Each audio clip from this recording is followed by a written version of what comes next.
दया नदी रे विष मिश्रण। आज दया सुरक्षा अभियान मंच पुरी जिलापाल को दाबीपत्र प्रदान कर दाबीपत्र रे उल्लेख कर भुवनेश्वर बीएमसी प्रयोजित नालर प्रदूषित नर्दमा जल को सीधा सड़क गंगुआ नदी रे छड़ा जिबा हेतु दया नदी आज गोटे प्रकार विष पलटि कंटीठारे दया नदी पठारे बेआईन निर्माण बंद करने सहित दया अंचलवासी निरापद तथा सुस्थ जीवन धारणर सुनिश्चित करने निमंते कलिंग पाइक माने धैर्य त्याग बलिदान एवं दया नदीर शीतल स्पर्श रे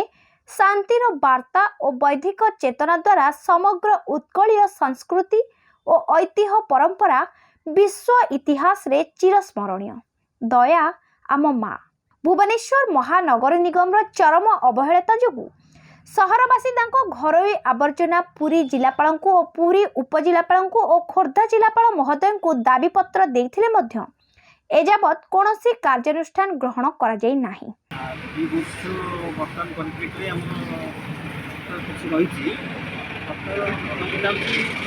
समस्या जो रही दया नदी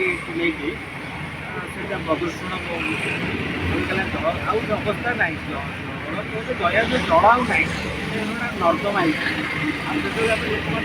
दया पानी व्यवहार करते रोषे करते पानी पीते मैंने सुस्थ रही पाते ଏବେ ଦୟାରେ ପାଦ ପକାଇବାକୁ ସେମାନେ ଭୟ କର ଦୟାରେ ପାଦ ପକାଇଲେ ରୋଗ ବ୍ୟାପୁଛି ପିଇବା ତ ଦୂର କଥା ଗାଧୋଇବା ତ ଦୂର କଥା କେବଳ ବର୍ଷା ଦିନେ ଯେଉଁ ଫ୍ଲଡ୍ ସମୟରେ ସେ ପାଣିଟା ବୋହି ଯାଉଛି ତାପରେ ଯେଉଁ ଯେମିତି ଫ୍ଲଡ୍ ଯାଉଛି ତାପରେ ଯେଉଁ ଜମାଟ ବାନ୍ଧୁଛି ଆପଣ ବର୍ତ୍ତମାନ ଯାଇ ଦେଖନ୍ତୁ ସେ ଭିତରେ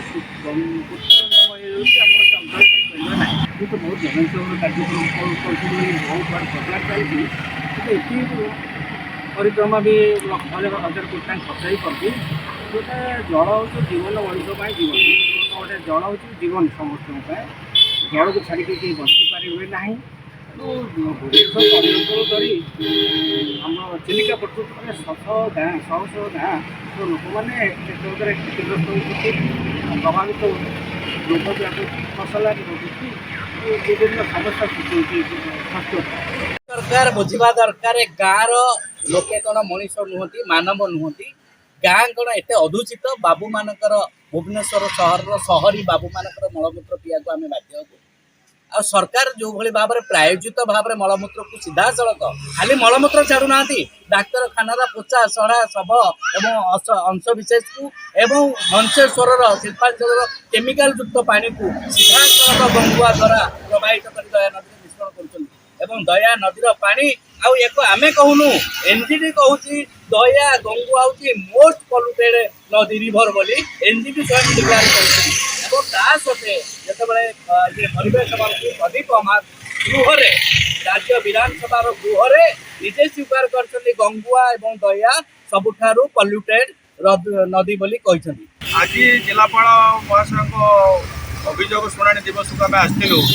जे भुवनेश्वर समस्त अवर्जना एवं विषाक्त पानी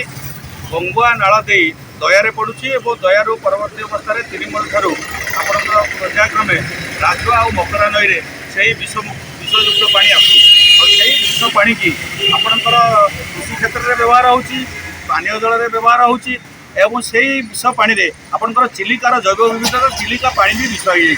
हो जाता परिवेश भी नष्ट होती तेणु ता विरुद्ध लगातार भाव में आम पाखापाखि दीर्घ 12 वर्ष धरी आपको पूरी जिला प्रशासन ठू आरंभ कर भुवनेश्वर सरकार पर्यंत आम अवगत करूँ आउ से पानी समस्या को समाधान से करूना यही पानी जीवा फल आपणकर कैंसर ठू आरंभ कर आपणकर विभिन्न जल प्रवाही रोग लोके क्षतिग्रस्त होती चाष क्षतिग्रस्त होची मत्स्य संपद नष्ट होची एवं जलवायु भी नष्ट होची तेणु यह तुरंत हवा दरकार कहीं यही पानी आसवा द्वारा पिपिली डेलांग कणास आ ब्रह्मगिरी एवं खोर्धा अंचल केतगुड़ी जगह याद्वारा क्षतिग्रस्त होती यही पानी की mega pipe supply water supply project भाव में यही अंचल को दवाई उद्यम करूँ आम आपको दृढ़ विरोध करुँ आम आशा करुँ जिला प्रशासन और राज्य सरकार निश्चित भाव में आगामी दिन में यहाँ हूँ जेहेतु पुरी जिलार गोटे प्रमुख अन्यतम प्रमुख समस्या आपको समाधान करने विहित पदक्षेप ग्रहण करेंगे। पुरी जगबंधु जेना रिपोर्ट फोकस प्लस।